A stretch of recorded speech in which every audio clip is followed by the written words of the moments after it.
بہنیں وہ ہیں جو گلی محلوں میں جد و جہد کر رہی ہیں۔ جماعت اسلامی سب کی جماعت ہے، کوئی یہ نہ سوچے کہ جماعت اسلامی میں کوئی صرف ایک خاص وضاقتہ کا آدمی آ سکتا ہے، ایک خاص قسم کے لہجے والا فرد آ سکتا ہے۔ جماعت اسلامی سب کی جماعت ہے، ہر بچی اس میں آ سکتی ہے، ہر عورت اس میں آ کر اپنی خدمات انجام دے سکتی ہے، ہر وہ شخص چاہے مرد ہو یا عورت جو دین کے لیے اپنا ایک جذبہ رکھتا ہے، جو اس پاکستان سے محبت کرتا ہے، جو انسانوں کی خدمت کرنا چاہتا ہے، وہ جماعت اسلامی اور اس کے کسی بھی شعبہ کے ساتھ وابستہ ہو سکتا ہے اور ہمارے ساتھ مل کر اس جد و جہد کے اندر شریک ہو سکتا ہے۔ میں آپ کے توسط سے اہل کراچی کو، تمام خواتین و حضرات کو یہ دعوت دیتا ہوں کہ آئیں اور جماعت اسلامی کی اس عظیم جد و جہد میں شریک ہو جائیں۔ انشاءاللہ ہم آپ کو آگے بھی بڑھائیں گے، ہم آپ کو پڑھائیں گے بھی، آپ کی صلاحیتوں میں اضافہ بھی کریں گے، آپ کو دین کے لیے بھی اور ملک کے لیے بھی، اس شہر کے لیے بھی مفید بنائیں گے۔ میری بہت ہی قابل احترام ماؤں، بہنوں اور بیٹیوں، اس وقت صورتحال ملک میں یہ ہے کہ ان لوگوں نے کہ جنہوں نے اپنے بیرونی آقاؤں کے کہنے پر اس پورے نظام پر گرفت کر کے رکھی ہوئی ہے، انہوں نے بڑی تعداد میں ہماری بچیوں کو تعلیم سے محروم کیا ہوا ہے۔ ہمارے ہاں تقریباً 2.25 کروڑ پاکستان میں خواتین ایسی ہیں جو مزدوری کرتی ہیں یا جو جابز کیا کرتی ہیں، لیکن آپ جانتے ہیں کہ خود ہمارے اس شہر کراچی میں جہاں 1.5 کروڑ آبادی مردوں کی اور 1.5 کروڑ عورتوں کی ہے، تو آپ یہ بتائیے کہ 1 کروڑ تقریباً یوتھ خواتین میں موجود ہیں، اور اس وقت بھی صورتحال یہ ہے کہ تعلیمی اداروں میں جانے والے جو بچیاں ہیں ان کا یعنی جس عمر میں انہیں اسکولوں میں ہونا چاہیے اس کی تقریباً 20% بچیاں کراچی جیسے شہر میں ایسی ہیں جو اسکول نہیں جا سکتی ہیں اور ان کو تعلیم سے محروم ان ظالموں نے کیا ہوا ہے۔ 300 ارب روپے کا یہ بجٹ موجود ہے، لیکن جو سرکاری اسکول ہیں ان کو تباہ کر کے رکھا ہوا ہے۔ چند ہی اسکول ایسے ہوں گے جہاں پر تعلیم کا معیار بہتر ہو، ورنہ لوگ پھر پرائیویٹ انسٹیٹیوشنز کی طرف جاتے ہیں۔ کتنے لوگ ہیں جو پرائیویٹ تعلیم کو افورڈ کر سکتے ہیں؟ اب تو مڈل کلاس لوگ، ان کے لیے بھی یہ تعلیم کے اخراجات پورے کرنا مشکل ہو گیا ہے۔ کہاں سے وہ اپنے بچوں کو اور بچیوں کو پڑھائیں؟ تو تعلیم مہنگی سے مہنگی ترین ہوتی جا رہی ہے اور سرکار کی سہولتوں کو برباد کر کے رکھا ہوا ہے، اور لسانی بنیادوں پر، سیاسی بنیادوں کے اوپر، پارٹی بیسس کے اوپر بھرتیاں کی جاتی ہیں۔ 40 ہزار استاد بھرتی کر دیتے ہیں جن کو کچھ بھی نہیں آتا ہے، اس کے نتیجے میں پوری نسل تباہ ہو رہی ہے۔ اس کے خلاف آواز اٹھانا ہم سب کی ذمہ داری ہے، اس لیے کہ ان مسائل پر کوئی پاکستان میں کوئی پارٹی آواز نہیں اٹھاتی ہے۔ ہم نے یہ عزم کیا ہے کہ ہم اپنے بچوں کو پڑھائیں گے اور آگے بڑھائیں گے۔ میں آپ سے یہ ضرور کہنا چاہتا ہوں کہ اس وقت بلدیاتی انتخابات کو انہوں نے آگے بڑھایا ہے، 3 مرتبہ ملتوی کیا ہے، وہ آپ سے شدید خوف زدہ ہیں، وہ جماعت اسلامی کا میئر اس شہر میں نہیں چاہتے، سب مل جل کر اس کام کو کر رہے ہیں، لیکن کب تک یہ بھاگیں گے؟ جتنا یہ آگے آگے بھاگیں گے ہم ان کے پیچھے پیچھے آئیں گے، اور اس قافلے میں انشاءاللہ مزید لوگ بھی شامل ہوتے چلے جائیں گے، اور انہیں انتخاب بھی کرانا پڑے گا اور ہمارے مینڈیٹ کو قبول بھی کرنا پڑے گا۔ میں یہ کہنا چاہتا ہوں کہ انشاءاللہ جماعت اسلامی کا میئر اس شہر میں آئے گا تو کے ایم سی کے جو 800-900 اسکول ہیں، جس طرح نعمت اللہ خان صاحب نے اس وقت تو 3500 اسکول ان کے انڈر میں آتے تھے اور انہوں نے ان کو اپ گریڈ کیا تھا، فیسلٹیز بڑھائی تھی، اساتذہ کا معیار بہتر کیا تھا، اسکل ڈیولپمنٹ سینٹر بنایا تھا، ان کو ان کی تربیت کی تھی اور بہترین طریقے سے نظام چلنا شروع ہوا تھا جو بعد میں تباہی کا شکار ہو گیا۔ ہم یہ کہتے ہیں، ہماری خواہش تو یہی ہے کہ کراچی کی تمام تعلیم میئر کے ماتحت ہونی چاہیے، اس کے لیے ہم اسٹرگل تو کر رہے ہیں، لیکن جو کچھ بھی کے ایم سی کے اسکول ہوں گے انشاءاللہ تعالی سارے اسکولوں کو ہم ماڈل اسکول بنائیں گے۔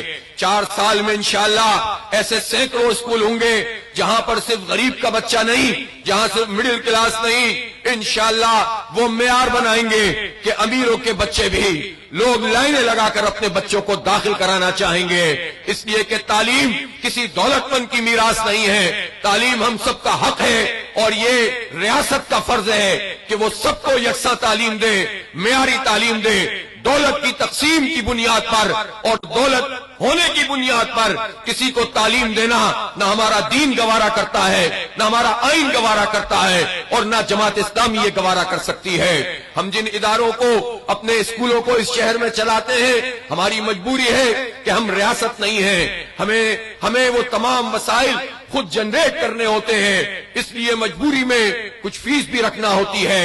انشاءاللہ تعالی جماعت اسلامی اپنے پورٹ فولیو کو میئر کے اس پوزیشن کو استعمال کر کے تعلیم کو عام بھی کرے گی اور معیاری بھی بنائے گی انشاءاللہ۔ آپ نے دیکھا پرسوں 2 دن پہلے ہی تو یہ پورا باغ جناح انسانوں سے بھر گیا تھا۔ وہ کون انسان تھے؟ وہ صرف وہ یوتھ تھے، اور ابھی تو بچیوں کو ہم نے بلایا نہیں ہے، اس کی اناؤنسمنٹ 1-2 دن بعد کریں گے کہ یہ باغ جناح یہ کم پڑ گیا تھا۔ جتنے بڑی تعداد میں رجسٹریشن ہوئی اور پھر وہ سارے یوتھ یہاں پر آئے تھے، وہ بنو قابل پروگرام کے تحت آئے تھے۔ یہ بنو قابل پروگرام کیا ہے؟ یہ اس لیے ہے کہ ہماری اتنی بڑی یوتھ یہاں موجود ہے اور اس کا کوئی پرسان حال نہیں ہے۔ ایک طرف مہنگائی ہے، بے روزگاری ہے، تعلیم کی کمی ہے، ادارے موجود نہیں ہیں، لوگ میٹرک کرتے ہیں، تعلیم چھوڑنی پڑتی ہے، ماحول نہیں ہوتا ہے، انٹرمیڈیٹ کر کے ہزاروں کی تعداد میں تعلیم چھوڑ دیتے ہیں، ڈگری تک تو پتہ نہیں کتنے پہنچتے ہیں، اور پھر جب ڈگریاں حاصل بھی کر لیتے ہیں روزگار نہیں ملتا۔ اس شہر کے بچیوں پر روزگار کے دروازے ان وڈیروں اور جاگیرداروں نے بند کر کے رکھے ہیں، اپنی بنیاد پر یہ بھرتیاں کرتے ہیں اور ہمیں محروم کرتے ہیں۔ وہ شہر جو پورے پاکستان کو چلاتا ہے، ہمارے بچیوں کے لیے یہاں تعلیم کے بھی مواقع نہیں اور یہاں روزگار کے مواقع بھی نہیں۔ ہم اس پر بھی آواز اٹھائیں گے، ان سارے یوتھ کو جمع کریں گے، لیکن اس کے ساتھ ساتھ اپنے حصے کا کام بھی کریں گے۔ ہم نے بنو قابل پروگرام شروع کیا، پہلے مرحلے پر آئی ٹی کی اسکالرشپ شروع کی ہے، پورا باغ جناح بھرا ہوا تھا۔ یہ بچے جماعت اسلامی پر اعتماد کرتے ہیں، الخدمت پر اعتماد کرتے ہیں، انہوں نے امتحان دیا ہے، اس میں جو بچے بھی پاس ہوں گے انشاءاللہ ان سب کو آئی ٹی کے کورسز کروائیں گے، اور پھر کورسز ہی نہیں کروائیں گے، ان کی جابز بھی انشاءاللہ ان کے لیے جابز کا بھی ذریعہ بنائیں گے۔ اس کے لیے ہم نے پہلے سے ہی ورکنگ شروع کر دی ہے۔ اسی طرح بچیوں کا ٹیسٹ ہوگا اور اس کی رجسٹریشن دوبارہ سے ہم اوپن کر رہے ہیں، اور ہم اپنی بچیوں کو بھی پڑھائیں گے۔ ہماری بچیاں اگر جاب کے لیے نہیں جا سکیں گی تو گھر بیٹھے انشاءاللہ وہ صلاحیت ان کے اندر ہوگی کہ وہ اپنے ماں باپ کا بھی ہاتھ بٹائیں اور اپنی دیگر ضروریات بھی پوری کریں، اور پھر عزت کے ساتھ گھر میں رہتے ہوئے بھی فری لانس کام کر کے اپنی ضروریات کو پورا کر سکیں۔ یہ صرف آئی ٹی کی فیلڈ نہیں ہے، ووکیشنل ایجوکیشن بھی شروع کر رہے ہیں، اور وہ پہلے سے ہم نے ایک انسٹیٹیوٹ ڈیولپ کر لیا ہے۔ اسی طرح اور ٹیکنیکل ایجوکیشن کے ادارے بھی بنا رہے ہیں۔ یہ ایک پورا اہم سسٹم ہے جو لوگوں کو ان حالات میں کہ جب تعلیم کے سارے ذرائع مسدود کیے جا رہے ہیں، ہم اپنے بچیوں کو انشاءاللہ پڑھائیں گے۔ اور اگر اللہ تعالیٰ نے ہمیں یہاں پر موقع دیا اور جماعت اسلامی کے پاس اس شہر کا نظام آیا تو انشاءاللہ ہم 4 سال میں 10 لاکھ بچیوں کو کورسز بھی کرائیں گے، ان میں سے ڈگریز بھی وہ حاصل کریں گے، گریجویشن بھی وہ کریں گے اور آگے بڑھیں گے۔ یہ شہر اب اس لیے نہیں ہے کہ ہمارے بچوں کو مافیاز ہتھیا لے اور ان کی بے روزگاری کی وجہ سے، ان کی جہالت کی وجہ سے انہیں نشے کا عادی بنا دے، ان کے ہاتھ میں ٹیٹی پکڑا دے اور وہ لوگوں کو لوٹتے رہیں۔ اس سے ہمارے مائیں بہنیں بھی عدم تحفظ کا شکار ہوں، ہمارے جوان روز شہید ہو رہے ہیں۔ تو اس لیے صرف وہ مارنے والی بندوق نہیں ہے جو لوگوں کو مار رہے ہیں، یہ بندوق فراہم کرنے والا وہ نظام ہے، اور اس نظام کو چلانے والے وہ وڈیرے، وہ جاگیردار، وہ اسٹیبلشمنٹ کے لوگ، وہ پورے ادارے کہ جن کے ہاتھ میں 75 سال سے یہ نظام ہے، وہ ان نوجوانوں کے ہاتھوں میں بندوق تھماتے ہیں۔ انہوں نے اس ملک کو کچھ نہیں کر کے دیا ہے، ہمیں خود اٹھنا پڑے گا اور اپنے بچوں کو تعلیم کی طرف لے کر آنا ہوگا، روزگار کی طرف لے کر آنا ہوگا، ان کی اخلاقی تربیت کرنی ہوگی، انہیں دین کے سپاہی بنانا ہوگا اور انہیں لے کر ایک قوت میں ڈھالنا ہوگا۔ اس چیلنج کو الحمدللہ ہم نے قبول کیا ہے اور جماعت اسلامی سب کی آواز بنتی جا رہی ہے۔ میں یہ دیکھتا ہوں کہ بہت بڑی تعداد میں NGOs بھی ہوتی ہیں، حکومت کے اہلکار اور ان کے، ہم نے دیکھا ہے بہت سارے حکمران ایسے ہیں اور بہت ساری پارٹیاں ایسی ہیں، ان کا فیشن ہے کہ ان کی بیگمات NGOs چلاتی ہیں اور وہ NGOs خواتین کی امپاورمنٹ کی بات کرتی ہیں۔ میں ان ظالموں سے پوچھنا چاہتا ہوں، آج بھی آپ سائٹ انڈسٹریل ایریا چلے جائیے، Korangi Landhi industrial area, federal B area industrial area, یہ وہ وقت ہے کہ جب وہ ٹھیکیداری نظام کے تحت کام کرنے والی عورتیں نکل رہی ہوتی ہیں، لاکھوں کی تعداد میں عورتیں ہوتی ہیں جو فیکٹریوں کو چھوڑ کر جا رہی ہوتی ہیں۔ یہ وہ عورتیں ہیں جنہیں ملازمت کے کوئی حقوق حاصل نہیں ہے۔ یہ کام کریں گی تو پیسہ ملے گا، اگر بیمار ہوں گی تو ٹھیکیدار پیسہ نہیں دے گا۔ ٹھیکیداری نظام کے تحت لاکھوں نہیں ملینز میں یہ عورتیں یہاں کام کرتی ہیں۔ کوئی ہے پوچھنے والا، کوئی ان کے لیے آواز اٹھانے والا؟ میں حلقہ خواتین سے کہتا ہوں، ان کی آواز آپ کو بھی بننا ہے، ہمیں بھی بننا ہے۔ جائیے ان تک پہنچیے، ان کے اندر شعور پہنچائیے، ان کو اپنے ساتھ ملائیے، گنجائش پیدا کیجئے۔ یہ سارے لوگ ہمارے ہیں، کوئی تقسیم نہیں کریں گے، ان سب کو ساتھ لے کر چلیں گے انشاءاللہ، اور ایک قوت کے اندر ڈھلتے چلے جائیں گے۔ اب اس ٹھیکیداری نظام کو ختم کرنا ہوگا، ملازمت کے حقوق ہماری ان بہنوں کو دینے ہوں گے۔ کیسا شہر ہے، 42% ٹیکس تو ہم نے پچھلے سال کے مقابلے میں زیادہ جمع کرایا، 54% ایکسپورٹ ہم کرتے ہیں، 67% ریونیو جنریٹ کرتے ہیں، پورا پاکستان کراچی پر منحصر ہوتا ہے، لیکن اس شہر کو کوئی عزت والی اور محفوظ ٹرانسپورٹ میں اثر نہیں ہے۔